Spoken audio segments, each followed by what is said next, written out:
Good morning, my dear students. In today's video session, we'll be learning about the types of banks from Chapter 11, Unit 3, Service Business. See, banks are classified according to their functions, status given by RBI, and based on the ownership pattern. Even though all types of banks deals only in money, they vary by different cater to the needs of different sectors. Based on that, they are divided. So hence banks can be classified as the functions of banks on the status given by RBI, that is Reserve Bank of India, and based on the ownership pattern. Now we'll see one by one. The first one, banks based on the functions. So here totally we have 11 types of banks. The first one is central bank. Central bank, we already know that each country has one apex bank, that is the topmost authority bank which controls the other banks. அப்போ எல்லா கண்ட்ரிலையும் ஒரு central bank இருக்கும். In our country we have reserve bank of India. நம்ம நாட்டில் வந்து reserve bank of India வந்து நம்ம central பேங்க்னு சொல்லுவோம். The second one, commercial bank. Commercial bank normally what it does is that it will accept the deposits.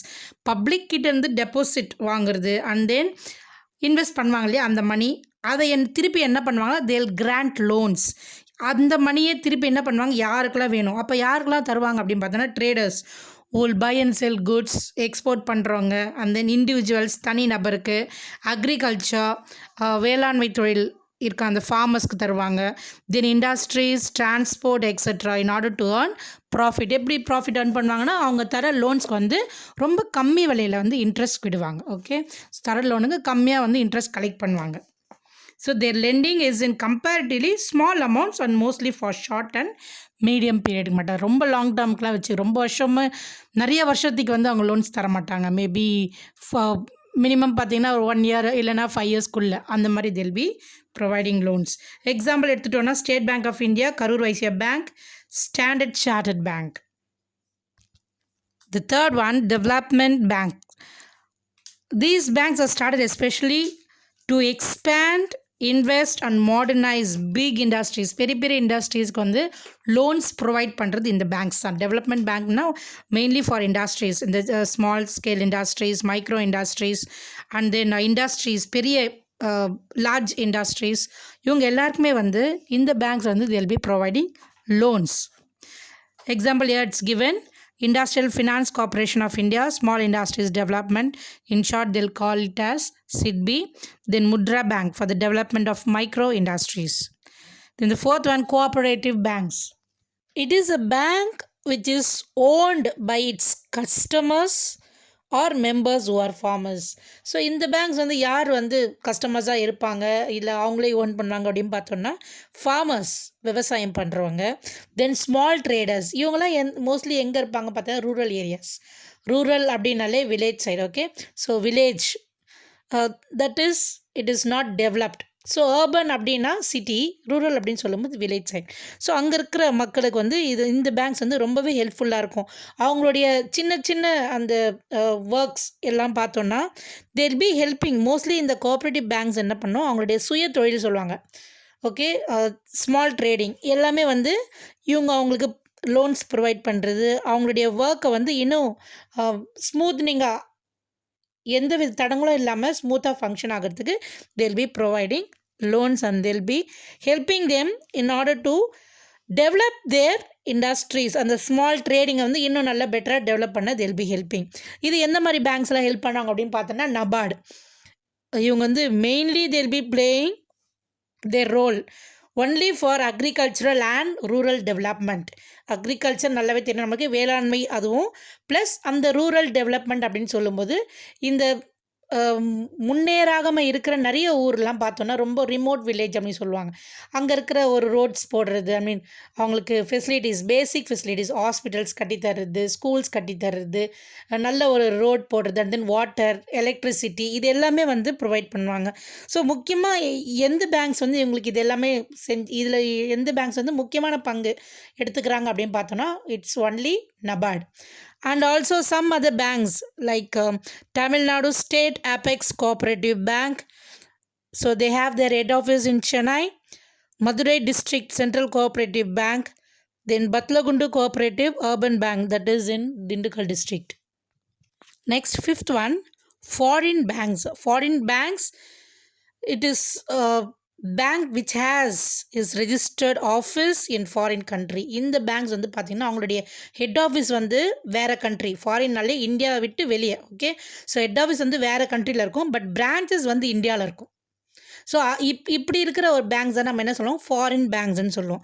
So these bank opens their offices in big cities and port towns only. So பெரிய பெரிய சிட்டிஸில் மட்டும்தான் அவங்களுடைய banks வச்சுருப்பாங்க. They serve the interest of multinational employees and other business institutions. Mostly வந்து அவங்க யாருக்கெல்லாம் வந்து லோன்ஸ் ப்ரொவைட் பண்ணுவாங்க அப்படின்னு பார்த்தோம்னா multinational companies and multinational employees, MNCs work பண்ணுற அந்த எம்ப்ளாயீஸ்க்கும் அண்ட் பிஸ்னஸ் நடக்கணும், ஓனாகவே பிஸ்னஸ் பண்ணுறாங்க இல்லையா, அவங்களுக்கு வந்து they'll be mostly helping. Their profitability is higher than Indian banks. In 2017, there were 42 banks in India and all of them were scheduled banks. They have to oblige both their home country banking regulations and the RBI regulations. That means அவங்க start பண்ண அவங்கள home கண்ட்ரியில் அந்த நாட்டோட ரெகுலேஷன்ஸும் அவங்க follow பண்ணி ஆகணும். Plus அவங்க எந்த கண்ட்ரியில் அவங்க பிரான்ச்சஸ் வச்சுருக்காங்களோ அந்த கண்ட்ரியோட ரெகுலேஷன்ஸையும் அவங்க ஒபே பண்ணியே ஆகணும். இங்கே பார்த்தோன்னா India ஆர்பிஐயோட regulations they'll be following. Examples, if we take Bank of America, that is the headquarters in USA, then Barclays Bank, headquarters in UK, Deutsche Bank, that is in Germany. Next, regional rural bank.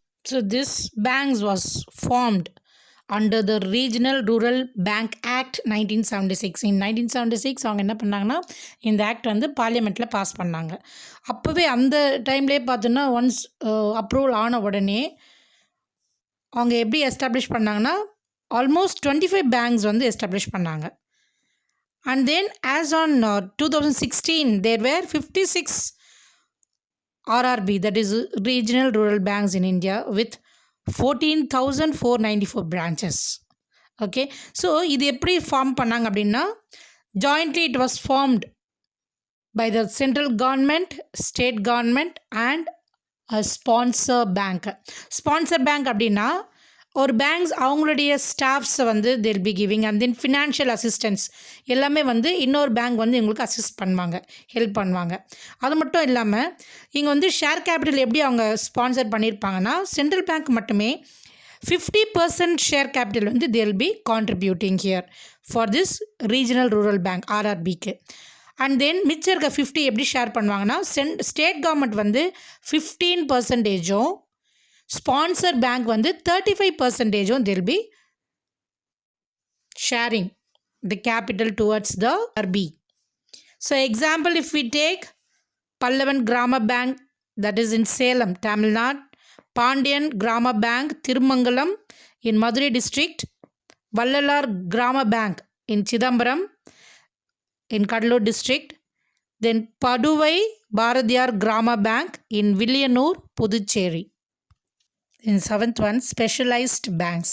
Specialized banks, it is created for special purpose by the government. அது என்ன special purpose அப்படின்னா mainly for export and import. Okay, இதுக்காக தான். So இதில் வந்து export and import bank of India was set up through export import bank of India. Export import bank, that is nothing but EXIM பேங்க்னு சொல்லுவோம்.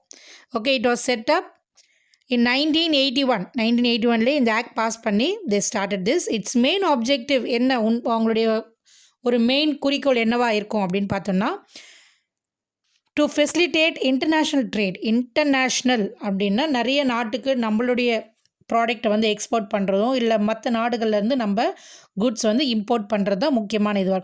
So இதில் என்ன இந்த பேங்க்ஸோட பங்கு, அவங்க என்ன பண்ணுவாங்க அப்படின்னா before pre shipment and post shipment, நம்ம எக்ஸ்போர்ட் பண்ணுறதுக்கு முன்னாடி ஒரு குட்ஸோ இல்லை ப்ராடக்ட்டோ வேறு நாட்டுக்கு அனுப்பும்போது அதுக்கு முன்னாடி இருக்க ஃபார்மாலிட்டிஸ், அவங்களுக்கு அந்த யார் வந்து அனுப்புகிறாங்களோ அந்த பிஸ்னஸ் மேனுக்கோ இல்லை அந்த ட்ரேடிங் இல்லை அந்த இண்டஸ்ட்ரீஸ்க்கோ என்ன பண்ணுவாங்க, they'll be providing loans.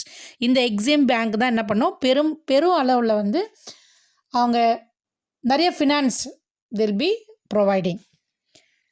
So இதுக்கு எக்ஸாம்பிள் என்ன அப்படின்னு பார்த்தோன்னா, export import bank of India, it is called as EXIM bank, and then national housing bank. Then 8th one, local area banks. Local area அப்படின்னு சொல்லும்போதே, அதாவது ஒரு சின்ன ஏரியாவாக இருக்கலாம், இல்லை ஒரு ஊராக இருக்கலாம். Okay, here what they mentioned is that 2 or 3 adjoining districts, அதாவது 2 இல்லை 3 மாவட்டங்கள் சேர்ந்து அங்கே ஒரு பேங்க் ஸ்டார்ட் பண்ணுறது. So this bank was started in 1996. In short it is called as LAB. LAB means local area bank. இது எங்கெல்லாம் இருக்குன்னா, in rural areas and semi urban. Semi அர்பன்னா முன்னேறிக்கிட்டு இருக்க ரூரல் ஏரியா. ஓகே, ஓரளவுக்கு கொஞ்சம் இம்ப்ரூவ் ஆகிருக்க ரூரல் ஏரியாஸ்ன்னு சொல்லுவாங்க. That is semi urban. ஃபுல்லாகவே வந்து சிட்டியாக இல்லாமல், ஃபுல்லாகவே வில்லேஜும் இல்லாமல், ஓரளவுக்கு அப்படி நார்மலாக இருக்கிறது. ஸோ அந்த மாதிரி இடத்துலலாம் பார்த்தோன்னா இந்த லேப் லோக்கல் ஏரியா பேங்க்ஸ் வந்து ஸ்டார்ட் பண்ணியிருக்காங்க. Example they are given coastal local area bank in Vijayawada, Andhra Pradesh. Then Krishna Bhima Smriti local area, Mahbub Nagar, Telangana. Then Subhadra local area limited in Kolhapur, Maharashtra. The 9th one, small finance banks. In short, it is called as SFB. Okay, small finance banks. It is a private sector bank. இது வந்து government கிடையாது, private sector banks. எங்கெல்லாம் banks இல்லையோ, okay, where is அன்பேங்க்ட், அங்கே வந்து start பண்ணுவாங்க. So small banks அப்படின்னு சொல்லும்போது சின்ன சின்ன மொபிலைசிங் ரூரல் சேவிங்ஸ், இந்த போஸ்ட் ஆஃபீஸ் ஸ்கீம்ஸ் மாதிரி தான் இருக்கும். பட் இங்கே என்னென்னா, ஒரு சின்ன ரிமோட் வில்லேஜ், நிறைய ஃபெசிலிட்டிஸ் இல்லாத ஒரு ஊரில் வந்து இந்த பேங்க் ஸ்டார்ட் பண்ணுவாங்க. அவங்களுடைய கடன்களை வந்து இவங்க ஓரளவுக்கு பூர்த்தி செய்வாங்க. They'll be helping them, providing credit, அவங்களுக்கு நிறைய கடன் தருது. தென் even for the small and marginal farmers, நிறைய பேர் வந்து விவசாயம் பண்ணணும்னு ஆரம்பிக்கிறவங்க இருப்பாங்க இல்லையா, அவங்களுக்கு விவசாயத்துக்காக ஹெல்ப் பண்ணுறது.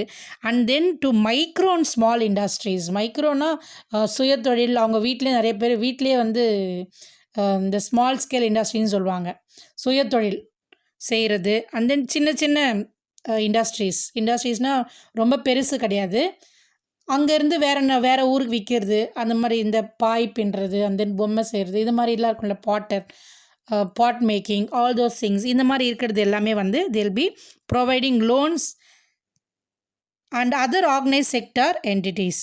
இது எப்போ ஸ்டார்ட் பண்ணாங்க அப்படின்னு பார்த்தோன்னா, in September 2015 RBI granted provisional license, இவங்களுக்கு தனியாக லைசன்ஸ் கொடுத்தாங்க, to 8 non-banking companies already engaged in microfinance to be converted into SFBs.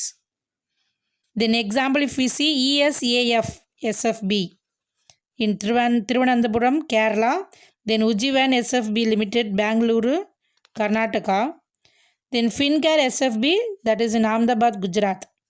So only that has 25 branches spread over several states. Then 10th one, payment bank. This payment banks was formed to widen the spread of payment and financial services. யாருக்கெல்லாம் அப்படின்னு பார்த்தோன்னா, small businesses, house holds and migrant labourers. Migrant labourers சொல்லும்போது வேறு ஊரில் வந்து அங்கேருந்து வந்து இன்னொரு ஊருக்கு போய் வேலை செய்கிறவங்க, இங்கே நம்ம ஊர்லேருந்து இன்னொரு ஊருக்கு போய் வேலை செய்கிறவங்க, ஸ்டேட் விட்டு ஸ்டேட் போகிறவங்க, கண்ட்ரி விட்டு கண்ட்ரி போகிறவங்க, இவங்க எல்லாருக்குமே வந்து பேமெண்ட் பேங்க்ஸ் ரொம்ப ஈஸியாக இருக்கும். ஏன் அப்படின்னா, அவங்களுடைய ஃபோன் நம்பர்லேயே வந்து அவங்க அக்கௌண்ட்டை லிங்க் பண்ணிப்பாங்க. சில பேருக்கு வந்து அக்கௌண்ட்டே இருக்காது, அவங்களுக்கும் வந்து ஒரு அக்கௌண்ட் ஓப்பன் பண்ணி ஈஸிலி, அதாவது எந்தெந்த ஊருக்கு போகிறாங்களோ அங்கெல்லாம் வந்து அக்கௌண்ட் வைக்காமல், அவங்களுடைய நேட்டிவ்லேயே அவங்க அக்கௌண்ட் இருந்தாலும், அவங்க பேங்க்ஸ் இருந்தாலும், அவங்க ஃபோன் நம்பருக்கு அவங்க வந்து லிங்க் பண்ணும்போது, ஸோ அவங்க எந்த ஊரில் இருந்தாலும் they can pay or receive money. அதுக்காக தான் இந்த பேமெண்ட் பேங்க்ஸ் தேவ் ஸ்டார்டட். இப்போ ரீசெண்டாக பார்த்தோன்னா நிறைய, இப்போ நம்ம யூஸ் பண்ணுறதே பார்த்தோன்னா ஃபோன்பே இருக்குது, கூகுள் பே இருக்குது, இப்போ நியூவாக வந்திருக்கு வாட்ஸ்அப் பே, தட் இஸ் வாபேன்னு சொல்லுவாங்க.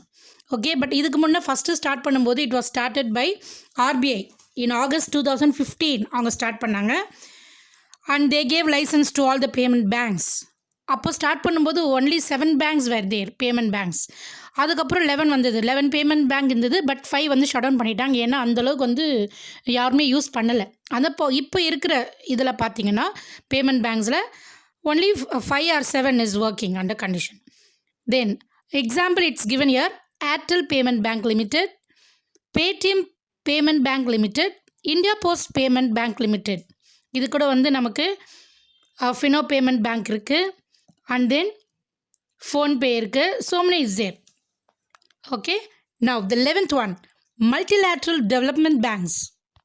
Multilateral, by the name itself we know that it is more than two group of people or two countries. அதாவது என்ன அப்படின்னா, நிறைய கண்ட்ரீஸில் இருக்க governments, okay, 2 or more countries இல்லை 3 or 4 countries join together. அந்த கண்ட்ரியில் இருக்க கவர்மெண்ட்ஸ் வந்து they'll keep a group.